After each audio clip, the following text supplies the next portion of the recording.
خطبہ نمبر 46۔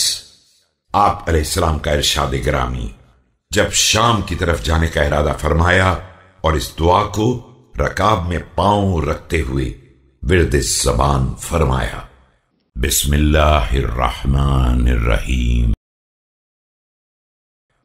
اللهم إني أعوذ بك من وعثاء السفر وكابة المنقلب وسوء المنظر في الأهل والمال والولد. اللهم أنت الصاحب في السفر.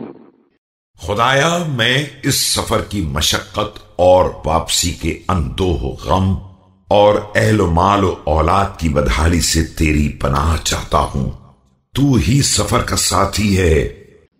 وأنت الخليفة في الأهل ولا يجمعهما غيرك، لأن المستخلف لا يكون مستصحبا والمستصحب لا يكون مستخلفا۔